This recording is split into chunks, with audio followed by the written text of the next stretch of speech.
আমার ড্রাইভার, তার সাথেও কথা হয় ওপর। তো সেটা দেখে আসলে আমার মনে হয় না যে কোনো হাজবেন্ডেরই মাথা ঠিক থাকবে।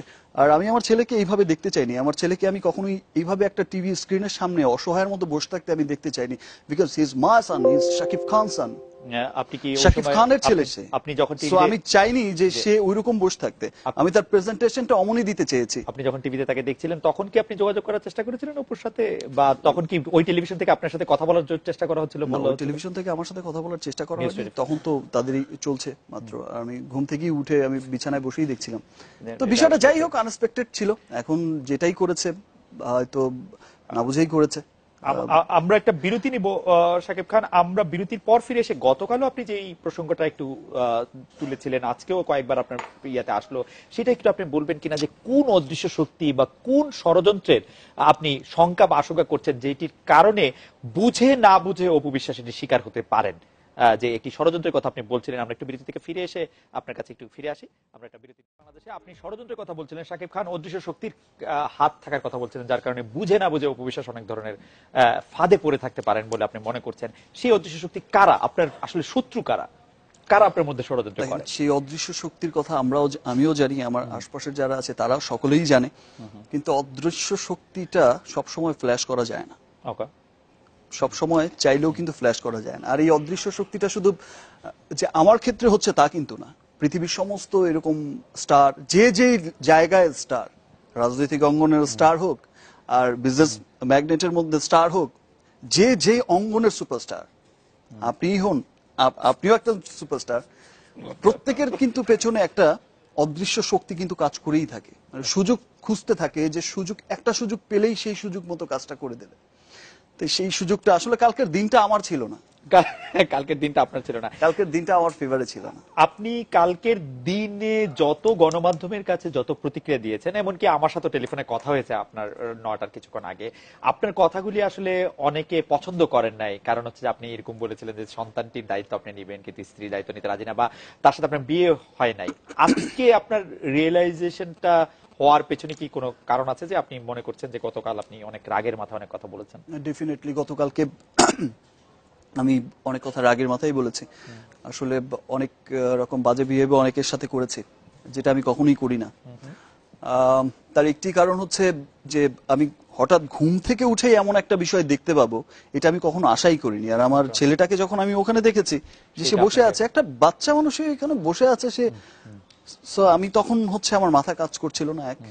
আর দ্বিতীয়ত কথা যে এই ধরনের কাজ সে কিভাবে করতে পারলো 1 ঘন্টার নোটিসে। আমার প্রসঙ্গে আমি একটু আমাদের দর্শকদের একজন শোনাই যে আপনার মতো একজন পিতা, যাকে আমরা চলচ্চিত্রে আইডলাইজ করি, আমাদের দর্শক বলছেন যে তার জন্মের সময় আপনি তার পাশে থাকেন নাই, সেটা কি করে আপনি, মানে আপনার কাজ কিভাবে আপনার সন্তানের চেয়ে বড় হলো? দেখেন, একদিনের ছুটি আপনি কেন নিলেন না? লোক একদিন না, আপনি এই বিষয়টা তো অপুও জানে, আমিও জানি, এই বিষয়টা আমাদের মধ্যেই কিন্তু বিষয়টা ছিল। যেহেতু তার জন্মটা আমরা কিন্তু ভেবেছিলাম যে ফাইন, ঠিক আছে, আমরা হয়তো আমেরিকা বা লন্ডন বা এরকম কোথাও হয়তো সেট করে দেবো। হি ওয়াজ প্ল্যান বেবি, তাকে প্ল্যান করেই আনা হয়েছে। প্ল্যান করেই হয়েছে, যেহেতু হয়ে গেছে। আসলে প্ল্যান করে তো আর বেবি হয় না, বেবিটা হয়ে গেছে। ওকে, আল্লাহরই চাওয়া ছিল, আল্লাহরই দান ছিল, হয়ে গেছে। তো তারপরে কিন্তু চেষ্টা করেছি যে তখন টাইমটা খুব শর্ট টাইম ছিল, যে ফাইন ইউএসএ পাঠিয়ে দেওয়া বা লন্ডন পাঠিয়ে দেওয়া বা অন্য কোথাও গিয়ে আছে যেখানে মানুষ জানবে না, বিকজ একটা ক্যারিয়ার জড়িত ছিল, যেহেতু অপু আবার কাজ করতে চায়। ওকে, সো অমন ছিল। তারপর যখন হয়নি, তারপর সেটা ইন্ডিয়াতে হলো। আর ইন্ডিয়াতে আপনি জানেন যে এর মধ্যে আমার সিনেমা রিলিজ হয়েছে, এর মধ্যে আমার সমস্ত কিছু হয়েছে, আমার সবাই অলমোস্ট সবাই চেনে জানে, আর সেখানে বাঙালি অনেক লোকজনের যাতায়াত হয়। তো সেইখানটা সেই দিকগুলো বিবেচনা করে কিন্তু আমরা যেতে পারিনি। তার মানে এই না যে হলো গিয়ে আমি খবর রাখিনি, আমি টাইম টু টাইম খবর রেখেছি, আমার কাজিনদেরকে পাঠিয়ে রেখেছি, আমার সবকিছু সেট করে রেখেছি, টাকা কোথায় লাগবে, কি কোথায় লাগবে, কি জিনিস দরকার, বেস্ট ডাক্তার দরকার, আমি সবসময় তো আমার দায়িত্ব আমি পালন করেই গেছি। আপনি তো তার নাম রেখেছেন, আপনি তো তার নাম রেখেছেন। আমার কি মনে হয়, আমার কি মনে চায় না, যে মনে চায়নি যে আমি প্রথম আমার ছেলেকে আমি দেখতে যাওয়া। ইনফ্যাক্ট হচ্ছে আমার ছেলে হচ্ছে ইন্ডিয়াতে, হচ্ছে তার কানে জন্মের পরে আজানটা পৌঁছালো কিনা, সেই দিকটাও তো আমি টাইম টু টাইম খবর রেখেছি যে আজান দেওয়া হয়েছে। আব্রাহামকে আপনি প্রথম কখন দেখেন বা কত দিন বয়সে দেখেন? Like long. আবরামকে আমি ছোট থেকে মানে অনেকদিন জবে থেকে ও এখানে এসেছে না মানে তখন থেকে মানে ও মানে কি ও 2 মাস 3 মাস মানে প্রথম সন্তানের মুখ কতদিন পরে দেখলেন পৃথিবীতে আসার?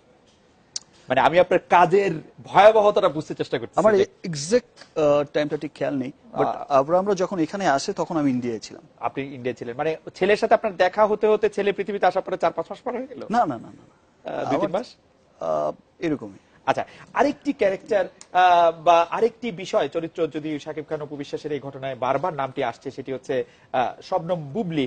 অনেকেই মনে করছেন যে অপু বিশ্বাসের যে কালকে এই হঠাৎ করে এই সংবাদ সম্মেলন করা বা গণমাধ্যমের সামনে আসা, তার একটি কারণ হতে পারে যে রংবাজ ছবিতে যেটি তার খুব আসার ইচ্ছা ছিল কিন্তু নায়িকা হিসেবে আসলেন শবনম বুবলি, যেটি তার কাছে মনে হয়েছে যেটি মূলত উনি বলেছেন এটি আসলে কয়েকবার।